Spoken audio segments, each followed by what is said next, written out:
le psaume 102. Psaume 102, verset 6. Voilà ce que la Bible dit ici. Dans le psaume 102, verset 6. Mes gémissements sont tels que mes os s'attachent à ma chair. Regardez les deux expressions.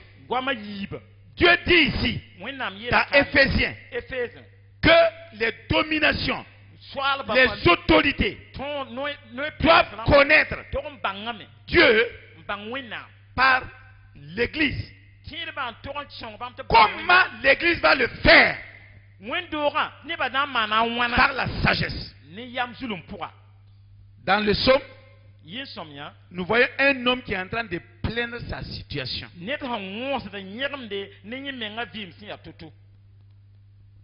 Alors que la même sagesse dont Dieu a parlé dans Éphésiens, cet homme, s'il appliquait cette sagesse, il allait avoir la même solution. Il y a des situations dans nos vies. Nous avons tendance à nous plaindre. Nous avons tendance à croire que Dieu nous a oubliés. Nous avons tendance à croire que Dieu nous a abandonnés. Nous avons tendance à croire que Dieu n'est pas reconnaissant. Parce qu'il nous manque la sagesse. Ça veut dire que nous manquons la pensée de Dieu pour la situation. Parce que la pensée de Dieu, c'est la sagesse. Et chaque fois que vous recevez la pensée de Dieu par rapport à votre situation, la réponse est là. La solution est trouvée.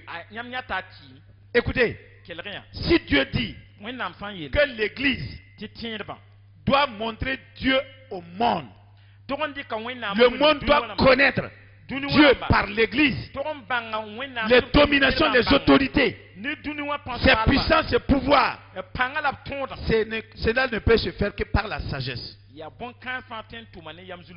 Parce que quand j'ai lu ce passage ce soir, ça m'a donné un aperçu de l'ordre du jour de notre Seigneur Jésus-Christ pour son retour.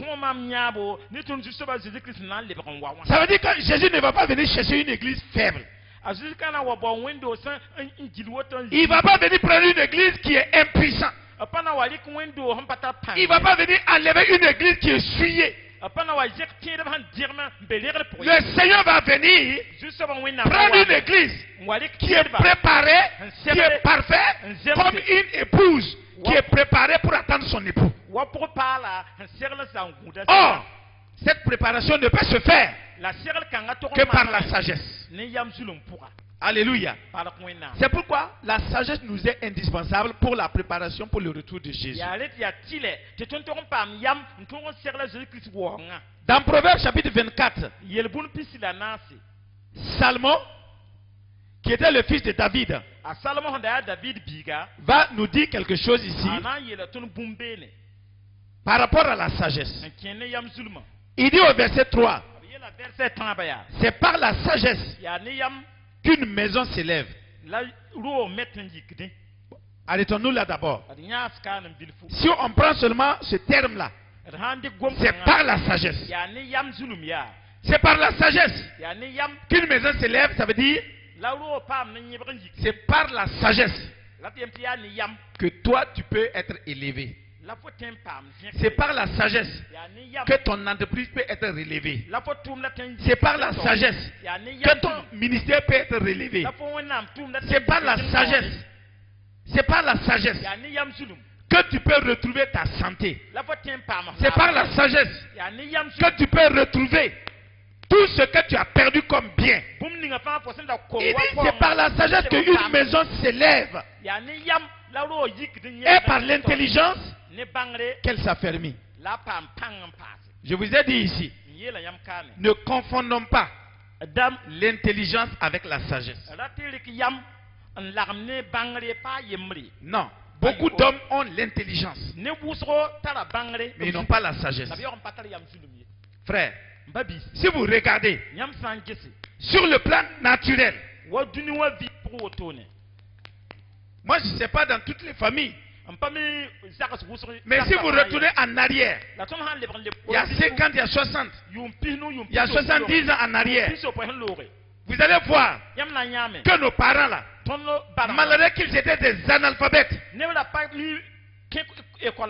frère, ils vivaient mieux leur vie de famille dans une solidarité et dans une unité parfaite par rapport à notre monde civilisé aujourd'hui. Et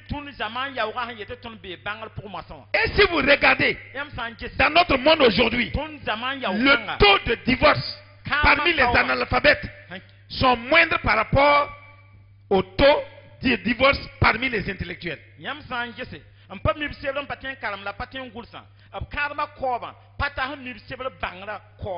Donc, si l'intelligence était la sagesse, il ne devait pas avoir ces choses-là parmi eux. Comment ça se fait qu'ils sont intellectuels? Ils savent manger avec des cuillères. Ils savent s'asseoir à table pour manger. Ils savent parler français, qui n'est même pas leur langue. Mais malgré tout cela, les échecs dans leur milieu sont plus élevés que parmi ceux qui ne sont pas alphabétisés. Donc ça veut dire que l'intelligence là, c'est pas ça le problème d'abord. Il faut d'abord la sagesse. Il a dit c'est par la sagesse qu'une maison s'élève. Tu ne peux pas bâtir ta maison avec l'intellect. Ta maison ne peut être bâtie que par la sagesse. Maintenant, avec l'intelligence, tu vas affermir ce que tu es en train de bâtir. Vous comprenez? Les deux vont ensemble.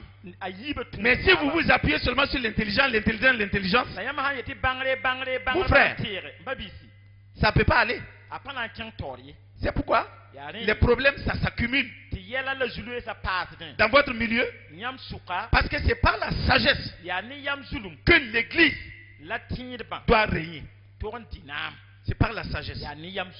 Nous devons régner sur nos circonstances. Nous devons régner sur nos difficultés.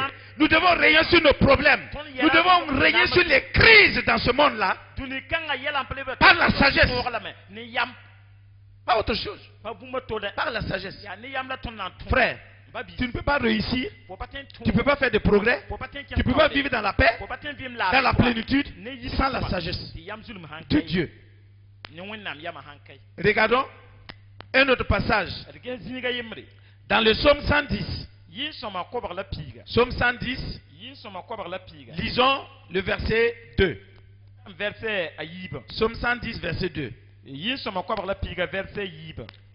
Regardons ce que la Bible nous dit ici. Il dit au verset 2. J'aime la parole de Dieu parce que c'est la sagesse de Dieu. Il dit, l'Éternel étendra de Sion le sceptre de ta puissance. Domine au milieu de tes ennemis. Comment l'église va dominer? Et quand je parle de l'église, je ne parle pas de dénomination. Je ne parle pas d'association. Je ne parle pas d'une église quelconque. Je parle de l'individu, l'homme ou la femme qui est habité par l'Esprit de Dieu. C'est lui qui est l'église. Et Dieu dit que Sion doit dominer au milieu de ses ennemis. Comment toi tu vas dominer au milieu de tes ennemis si tu n'as pas la sagesse? C'est par quoi?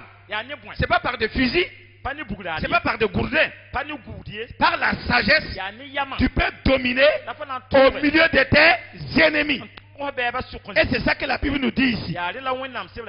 Il dit, domine au milieu de tes ennemis. Et si nous retournons dans le psaume, dans Proverbe 24 là, verset 5, nous voyons ce que le verset 5 nous dit. Il dit au verset 5, un homme sage